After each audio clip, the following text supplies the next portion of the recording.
2 chefs. She built this restaurant with her dead mother's last breath of dreams. He fled a Michelin empire that buried his own brother in work, then called it legacy. Now a billionaire stepbrother wants them both gone. Bought the lease. Changed the locks. 7 days to disappear. So they did the one thing nobody expected. They opened the gates, lit the fire, and served a dish so dangerous, so unforgettable, it stopped an eviction in its tracks. This is a story of love and rivalry, fought one plate at a time. Drop a comment and tell me, where in the world are you watching this from? And if this is your first time here, hit subscribe. Thank you. At 5:12 a.m., Elizabeth was already elbow-deep in a bowl of adorodo, her thumb working a paste the color of dried blood into a base of red onion and crayfish. The kitchen at the Lagos Heat had no windows, her mother's design, deliberate, so that nothing outside could tell you what time it was or what mood the sky was in. Only the food told you the truth in here. She didn't measure. She never measured. Her mother, Maggie, had slapped her hand once, gently, the way you correct someone you love, when 12-year-old Elizabeth reached for a measuring spoon. Taste it with your chest, not your fingers, Maggie had said, tapping the girl's sternum. The spoon will lie to you. Your chest never lies. 16 years later, Elizabeth still cooked from that place beneath her ribs, and it was that place, this morning, that ached. She wiped her hands on her apron, faded now, the once crisp Lagos Heat embroidery gone soft and gray from 4 years of bleach, and walked out to the dining room to check on the delivery of firewood for the smoker. That was when she saw the scaffolding. It had gone up overnight, aluminum bones wrapping the old shuttered print shop directly across Awolowo Road, the one that had sat empty since before she'd opened. A crew of 8 men in matching navy coveralls moved with the choreographed efficiency of soldiers, and standing in the middle of them, utterly still while everything moved around him,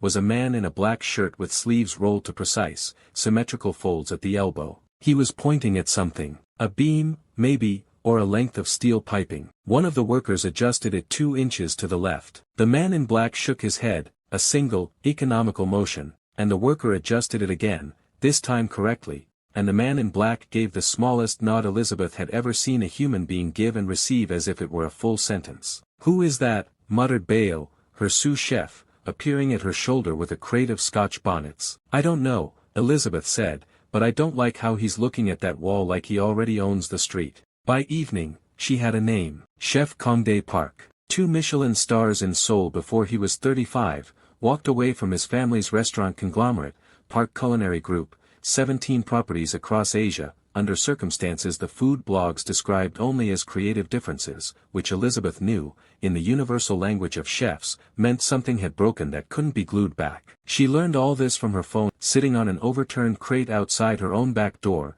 boots off, feet swollen, a cold star beer sweating in her hand while the last table finished their dessert. She was still scrolling when the front door chimed. It was him, in her restaurant, uninvited, unannounced, wearing the same black shirt from the morning as though he owned only one, walking through her dining room like he was appraising it for auction. Elizabeth was on her feet before Bello could stop her.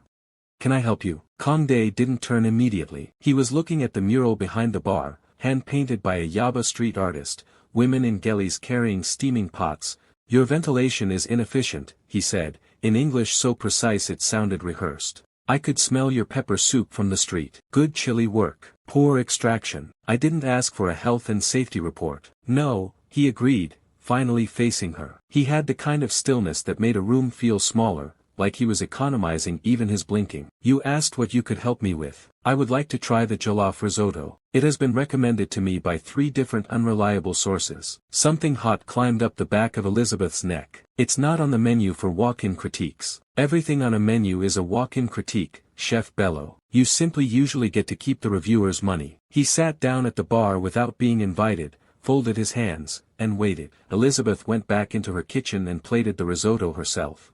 Palm oil-stained rice, blistered tiger prawns, a crown of fried plantain. She set it in front of him without a word. He ate 1 bite, then a second. He did not smile, did not grimace, did not perform anything at all for her benefit, which somehow made it worse. She wanted a reaction, any reaction, and he gave her the composure of a man reading a financial report. "The rice is undercooked by perhaps 90 seconds, he said finally. "Your stock is excellent. Your instinct for heat is better than excellent, but you are treating risotto like jollof, and jollof like risotto, and it has confused itself into being neither. Elizabeth's jaw tightened so hard it ached. That dish has 3 stars on every food blog in Lagos. Lagos food blogs, Kang-dae said, standing, laying a note under his water glass that was easily 4 times the cost of the dish, have not eaten outside Lagos. I open in 6 weeks. Neon Seoul, directly across from you, as I imagine you've noticed the scaffolding. I noticed. Good. He walked to the door, paused with his hand on the frame, and looked back at the mural one more time. Something crossed his face that Elizabeth almost mistook for grief before it vanished, sealed back behind that terrible stillness. Your mother painted that, I assume. He left before she could ask how he knew, before she could throw the plate at the door behind him, before she could do anything but stand in her own restaurant with her chest burning in a place no spoon could ever measure. On Friday, the kitchen at the Lagos Heat had stopped being a kitchen and become something closer to a furnace with a pulse. 6 burners roaring, the extractor fan groaning under a workload it was never built for, sweat running down the small of Elizabeth's back in a way that had nothing to do with modesty anymore. She'd given up wiping it an hour ago. 41 covers on the board. 41, on a night when she was down a prep cook because Chidinma's baby had a fever. Chef, Table 9 sent back the Ifo Riro. For what? It wasn't a question. It came out of her like a blade. They said too salty, and dipped a clean spoon into the pot herself. It was not too salty. It was perfect, the kind of salt that opened a dish up instead of drowning it, salt with eyes, salt that knew where to look. But something in her, something raw and exposed after 2 weeks of watching Neon Seoul's valet line stretch down the block while her own reservation book had holes in it like moth-eaten cloth, made her rip into Tund, her 22-year-old line cook, in front of the whole pass. You let this go out without tasting it. You taste before it leaves this kitchen, every single time, or so help me God I will personally. Chef, I tasted it, I swear. Then taste it better. Her voice cracked on the last word, cracked in a way that embarrassed her, and that was the moment Elizabeth Bello turned, shoved through the back screen door, and walked out into the Lagos night before she said something she couldn't put back in her mouth. The air outside was a wet, heavy hand pressing down on the whole city. The sky had gone the color of a healing bruise, purple-black and swollen, and the wind carried that specific mineral smell, that meant a storm was building itself in the Atlantic and would arrive, as it always did, without asking permission. Elizabeth pressed her back against the cool cement wall, closed her eyes. When she opened them, she was looking, as she always seemed to be looking now, across Kingsway Road. Neon Seoul's kitchen was visible through a wall of glass that Kang-dae had installed like a stage, deliberate, she was sure, a man who wanted to be watched precisely because he pretended not to care about being watched. Inside, 6 cooks in identical white worked under light so cold and white it looked almost blue, almost lunar. No one shouted. No one wiped their brow. They moved like a single organism cut into 6 pieces, silent, exact. She watched a cook plate a dish using tweezers to place 3 microgreens with the concentration of a surgeon closing an incision. It should have looked ridiculous. It looked like the opposite of the chaos currently steaming out through her own back door behind her. She was still staring when a black SUV pulled up outside her restaurant and Kemi Osayande stepped out. Elizabeth's stomach dropped straight through the cement. Everyone in Lagos food circles knew that face, 2.3 million followers, a palate the industry both feared and courted, the kind of influence that had closed restaurants with a single 60-second video and made others overnight legends. Kemi swept through the front door of the Lagos Heat with a phone already raised, already live, narrating in that bright, merciless voice, we are here, Lagos, at the restaurant everybody's been asking me about. Elizabeth didn't even have time to fix her apron. She went back inside, plastered on the professional mask, and cooked the best 25 minutes of her week under a phone camera that did not blink. She sent out the jollof risotto, cooked exactly 90 seconds longer this time, a fact that made her hate Kang-dae with fresh, specific fury, and the suya-crusted lamb and the pepper soup with the eyes. Kemi ate. Kemi nodded. Kemi said, on camera, interesting, very bold, very chaotic in the best way, and Elizabeth felt the word chaotic land somewhere between compliment and knife. And then, Kemi paid, thanked her, stepped back into the wet Lagos night, and crossed the street. Elizabeth watched through her own window as the valet at Neon Seoul opened the door with both hands, as the maitre d' greeted Kemi by name, as the glass-walled kitchen briefly, almost imperceptibly, straightened its collective spine. She told herself she needed cardamom pods. She told Bello she was borrowing an ingredient. She did not look at herself too closely as she crossed 4 lanes of restless Lagos traffic in her stained apron, hair escaping its wrap, and pushed through Neon Seoul's cold glass door like she had every right to be there. The air conditioning hit her like a slap. It smelled different in here, not the smoky, layered funk of her kitchen but something clean, almost sterile, doenjang and toasted sesame and the ghost of char from a grill so precisely calibrated it barely smoked at all. Kang-dae looked up from the pass without any visible surprise, as though he'd been expecting her the whole night. "Chef Bello," he said, "I don't stock at a roto. If that's what you came for, you've wasted a trip. I need cardamom." "You don't cook with cardamom." His eyes went to the door behind her, to the street, to the SUV still idling outside her restaurant. "You came to see what I'm feeding your critic." "She's not my critic." "No," he agreed, "tonight she isn't anyone's. Tonight she's still deciding." Elizabeth stepped closer to the past despite herself, and what she saw stopped the words in her throat for exactly 1 second before her pride caught up. A single scallop, seared white as bone, resting on a smear of gochujang aioli, 3 microgreens, a single dot of something dark and glistening she couldn't name. "It's beautiful," she said, and hated how it sounded like an accusation. "It's also cold. Emotionally. There's nothing in it that tells me a person made it." "A person made it," Kang-dae said. "Your food tells everyone everything you feel, Chef Bello, in real time, on the plate, whether you intend it to or not. Tonight, for example,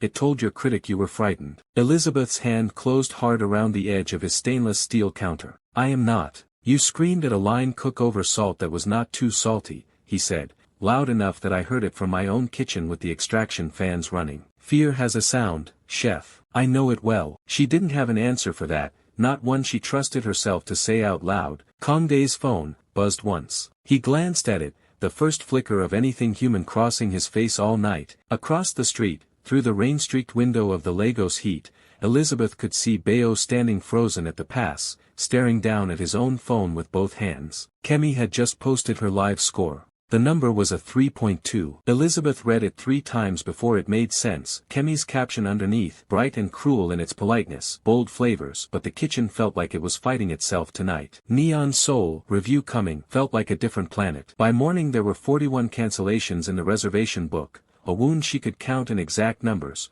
which somehow made it worse than if it had just been a feeling. Bello showed her the phone with his jaw tight and his eyes not quite meeting hers, and Elizabeth said nothing, because there was nothing to say that wouldn't come out as a scream. She was still holding that number in her chest like a stone when Mr. Odigun arrived at 11 a.m., unannounced, in a beige Agbada too crisp for the humidity, flanked by a junior officer holding a clipboard like a weapon. "Chef Bello." He didn't sit. He never sat. "We've had a complaint. Structural concerns with your extraction system. Fire hazard." He said it the way a man says a line he's rehearsed 100 times, in 100 kitchens, for 100 different envelopes. "I'm afraid I may have to void the lease pending inspection. Unless, of course, the pause was theatrical, obscene, we can find a faster resolution." "How much?" Elizabeth said flatly, because she was too tired for the dance. The number he gave her was more than she'd take home in 3 months. "I need until Friday," she said, and he smiled like a man who already knew Friday would come and go with nothing changed,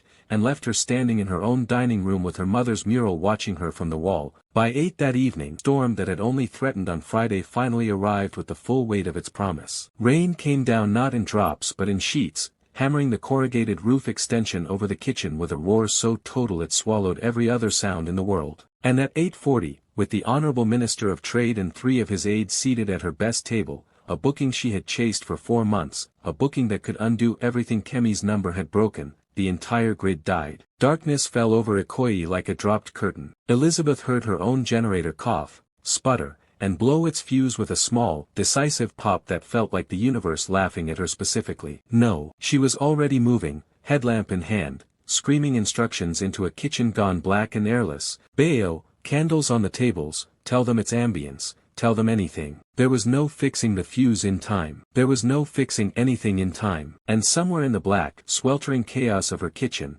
Elizabeth made a decision that cost her more pride more than anything Kang-dae Park had said to her across 2 counters and 2 weeks of humiliation. She ran across Kingsway Road through rain so hard it felt solid, hitting her skin like flung gravel, and shoved through the glass door of Neon Seoul dripping. Inside, chaos of a different flavor. Kang-dae stood at the pass alone, lit by the cold hum of his industrial generator's backup lighting, and he was shouting, actually shouting, the first time she'd ever heard real heat in that glacial voice, at a cook's retreating back as the man ripped off his apron and stormed toward the door. Then go, you were never going to survive a real kitchen. He turned and saw her standing there soaked through, and for one full second neither of them said anything at all, the rain roaring against the roof like something alive and starving. I need your line, Elizabeth said. You need a lot of things, Chef Bello. I have the Minister of Trade sitting in the dark eating candle wax while my generator burns a fuse. You have power and no sous chef. I have hands and no power. Don't make this complicated. Something moved behind his eyes, calculation, maybe, or something closer to relief he wouldn't admit to. You cook my menu exactly as written. No improvisation, no pepper. What followed was 40 minutes of the strangest, most violent synchronicity Elizabeth had ever felt in a kitchen. Kang-dae called out tickets in clipped, furious English while she moved beside him, his side plating with digital precision, timers counting down in red numbers, portions weighed to the gram, her side a controlled riot, suya spice hitting hot oil with a crack and a plume of smoke that made his eyes water and his jaw clench. You are contaminating my mice, he snapped, as her chili oil spat onto his pristine steel. Your mice is boring, she snapped back, plating the minister's lamb course with a flourish he visibly hated, and your kitchen smells like a hospital, and if you say one more word about my technique I will season your doenjang myself. Do not touch my doenjang. Then plate faster. She caught his rhythm, the exact 4-second gap he left between searing and flipping, and matched her own movements to it without deciding to. He, in turn, without a word, without acknowledging it in any way she could call him out for, began leaving space at the edge of his station for her sauce pots. Lightning cracked somewhere close enough that the whole kitchen went white for half a second, and in that flash she saw him, really saw him, sweat-soaked and furious and alive in a way his sterile plating never let him show, and something in her chest that had nothing to do with hunger or pride twisted hard. The final plate, dessert for the minister's table, went out the door at 9:52 p.m., carried by Bello sprinting back through the rain with a tray held over his head like a shield. Elizabeth exhaled for what felt like the first time in an hour. Kang-dae, beside her, allowed himself exactly one long breath before straightening his spine again, already reaching for a cloth to wipe down a station that didn't need wiping. That was when the front door of Neon Seoul opened, rain gusting in behind a tall man in a suit that cost more than Elizabeth's entire kitchen equipment, an umbrella folded with military precision in one gloved hand. Kang-dae went still in a way Elizabeth hadn't seen from him yet, not his usual composed stillness, but something colder, something that looked almost like fear wearing a very good disguise. Kang-dae, the man said, in Korean, then switched, deliberately, to English, his eyes flicking once,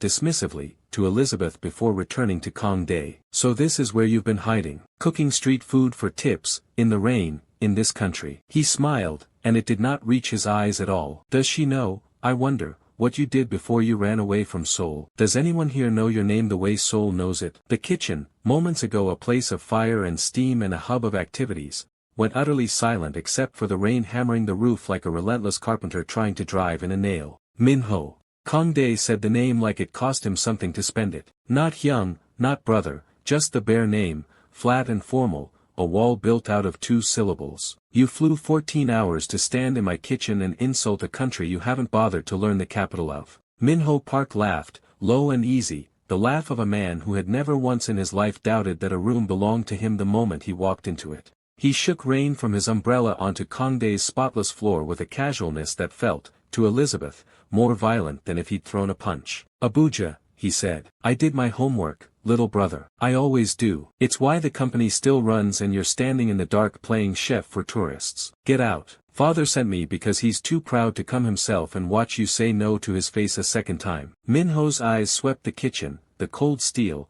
Elizabeth standing rigid by the plating station with chili oil drying on her wrist, and something in his expression sharpened, delighted, like a man who just found the exact lever he needed. Interesting. You ran 14,000 kilometers from a Michelin kitchen to cook street food with a woman who screams at her own staff over salt. Elizabeth felt her whole body go hot with a fury that had nothing left to do with pride and everything to do with watching a stranger use her worst moment as a weapon against a man she was only beginning, reluctantly, to understand. Say what you came to say, Kang-dae said, and his voice had dropped into something Elizabeth had not heard from him before. Min-ho smiled, and delivered it like a man reading a term sheet. Kang-dae would sign the remaining shares of his inheritance back to Park Culinary Group. He would return to Seoul within the quarter. And if he refused, Minho's gaze slid, deliberate and cold, to Elizabeth. The Park family's investment arm would simply purchase the lease on this entire block of Kingsway Road, hers included, through whatever local intermediary proved most cooperative. I understand, he added lightly, buttoning his coat, there's already a very reasonable inspector across the street who seems open to negotiation. He left the way he'd arrived, announced by nothing but his own certainty, and the glass door swung shut behind him against a night that had finally, exhaustedly, stopped raining. For a long moment neither of them moved. Sit, Elizabeth said finally, and when Kang-dae looked at her like she'd spoken out of turn, she said it again, quieter. Sit down, chef. You're no use to either of us standing there like you're about to be executed. He sat. She found, in the wreckage of both their stations, the bones of something, his black sesame ice cream half melted in its container, a jar of her suya spice, a bowl of chilled soy-marinated broth he'd prepped for a dish that never made it to a plate. Without asking, she built 2 bowls, his cold broth as a base, her Scotch bonnet oil drizzled over the top in a thin red thread, shredded suya beef folded in, a scatter of scallion he'd already cut. She set one in front of him. He looked at it the way a man looks at something that shouldn't work. Eat, she said. It's not on either of our menus. He ate. She watched something move across his face, not the flicker of professional calculation she was used to reading there, but the pepper's heat hitting the cold umami of the broth, the shock of it, and beneath the shock, unmistakably, pleasure. This is, he stopped, searching, and for once did not seem to have the correct word waiting for him in either language. This should not work. Most things that matter shouldn't. Elizabeth sat across from him. Your brother. Stepbrother. Kang-dae's jaw worked once. My father remarried when I was 9. Minho was already 13, already being groomed. I was never meant to run anything. I was meant to be the one who loved cooking so the company could put a human face on the menu design. He set his spoon down with a small, precise click against the bowl. When I earned my 2nd star, my father held a press conference. He did not once say my name. He said Park Culinary Group's 2nd star. I was a line item. So you left. My older brother, not Minho, my real brother, Tae-yun, he died 2 years ago. Overworked, he had a car accident on the way home from the 3rd restaurant he'd opened that year at our father's insistence. No one grieved him for longer than the funeral required. 3 days later, my father asked me who would take Tae-yun's position. Kang-dae looked at her then, fully, the mask gone in a way that made him look younger, exhausted, human in a way the cold glass kitchen had never once let him be. I understood, in that moment, that the company would use every one of us until there was nothing left to use, and call it legacy. So I flew somewhere they'd never think to look for me. I did not expect, he stopped himself. Didn't expect what? To find someone else fighting a version of the same war. His eyes held hers. You are not cooking for a restaurant, Chef Bello. You are cooking to keep your mother alive. I recognized it the first night, in that mural. I simply didn't want to admit what I recognized. Elizabeth's throat tightened around something she refused to name out loud. Then we understand each other better than either of us wanted to. It appears, Kang-dae said quietly, we no longer have the luxury of being rivals. Minho does not make threats he cannot execute. No, Elizabeth agreed. He doesn't seem the type. Her phone rang before either of them could say anything more, Bello's name lighting up the screen, and something in the particular hour, past midnight, told her before she even answered that whatever he was about to say would not be good. Bello, what's up? His voice came through ragged, breathless, like he'd been running. Chef, you need to come now. Adigun's people just came back with a court order. They're changing the locks on the front door right now, chef, they're locking us out of the Lagos heat. The locks were new, chrome bright and insulting against the old wooden door her mother had chosen for its color,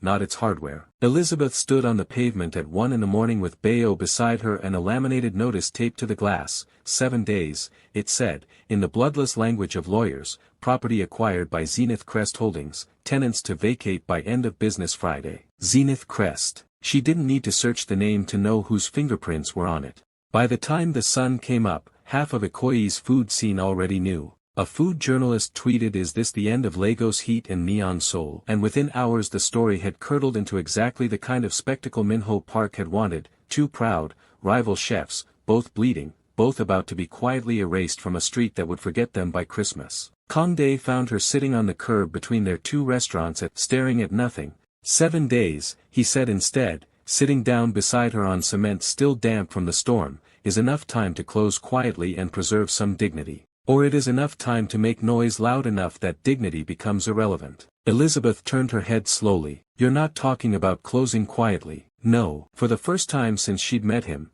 something like a smile moved at the corner of his mouth, thin, dangerous, entirely without warmth and entirely without ice. I am talking about the courtyard between our two buildings. One night, everyone who has ever doubted either of us, in one place, eating something neither of us could have made alone. Let Min-ho buy the walls. He cannot buy what happens inside them before Friday. It was, Elizabeth would think later, the single most reckless idea she had said yes to in her adult life, and she said yes before he'd even finished the sentence. They gutted both kitchens' walk-ins for whatever hadn't already spoiled, called in favors from suppliers who still liked Elizabeth despite the 3.2 rating. You are guessing, Kang-dae said on the first night, watching her lay hickory and irako wood into the smoker by feel, adjusting the vents with her palm held an inch from the smoke to read its heat like a physician taking a pulse. There is no data here, no temperature log. My data is right here. She tapped her nose, her palm still hovering in the rising heat. Wood smoke tells you everything, too sweet, it's not hot enough yet, sharp and thin, you're about to scorch it. You can't put that on a spreadsheet, chef. Then teach me to smell it, he said. And it was not a challenge, not entirely, it came out quieter than he intended, and Elizabeth heard the crack in it, and did not tease him for asking. She stood behind him at the smoker for 20 minutes, close enough that she could feel the heat radiating off his forearms, guiding his hand through the smoke until he stopped flinching at the temperature and started, slowly, reading it the way she did. In exchange, he stood behind her at his combi oven and made her hold a probe thermometer against a brisket for the first time in her cooking life, made her watch the internal temperature climb in real numbers instead of trusting her thumb. 54 degrees, he said, is where your collagen begins to break without drying the fat. Your instinct told you almost there. The number tells you exactly how long almost actually is. My instinct has fed a whole city for 4 years. Your instinct, he said, not unkindly, also once sent out risotto 90 seconds early. Instinct and structure are not enemies, Chef Bello. You have simply never had someone patient enough to show you both can live on the same plate. The courtyard between the Lagos heat and neon Seoul had been transformed. Strings of bulb lights threaded between the two buildings, long communal tables borrowed from 3 different restaurants, the smokers' fire crackling and throwing amber light against both their painted signs. By 7 p.m. the gates were overwhelmed. Society wives in gelly and silk pressed shoulder to shoulder with food critics and influencers and, near the back, unmistakable even in the crowd, Min-ho Park in a coat too expensive for the humidity, arms folded, watching. The signature dish went out at 8:30, plated on slate by both their hands working in perfect, wordless rhythm, slow-smoked suya-spiced wagyu brisket, bark dark and glistening with a suya chili glaze, laid over a pool of gochujang-infused yam puree so smooth it caught the string lights like poured silk, a scatter of fried plantain dust and toasted sesame across the top where two cuisines finally, violently, agreed with each other. The courtyard went quiet in that particular way a crowd goes quiet when something has genuinely surprised it, forks lifting, first bites landing, and then the low, spreading murmur of people trying to describe a flavor they didn't have language for yet. Phones came up. Kemi Osayande, near the front, closed her eyes over her plate for a full 3 seconds before reaching for her phone with an expression Elizabeth had never once seen her wear, not performance, not calculation. Genuine. Somewhere in the crowd, live videos were already streaming, comment counts climbing in real time, the number that had wounded Elizabeth 2 weeks ago beginning, visibly, to bleed upward into something else entirely. And then, cutting through the bulb-lit noise and the crackle of the smoker and the electric hum of 200 phones held aloft, a new voice rang out across the courtyard, official, amplified, unmistakably government, as a man in a state ministry sash stepped through the gate with a folder in his hand and Min-ho Park's smile widening behind him like a blade catching light. Chef Bello, Chef Park. The official's voice carried over the sudden hush. I'm going to need everyone here to stop eating, and I'm going to need both of you to come with me right now. The official's name, Elizabeth would learn later, was Commissioner Adebayo Wright, and he had the unhurried gravity of a man who understood exactly how much power silence could hold in a crowded room. He let the courtyard sit in its stunned quiet for one long, deliberate beat, forks still hovering, phones still recording, Min-ho Park's smile still fixed in place like something painted on,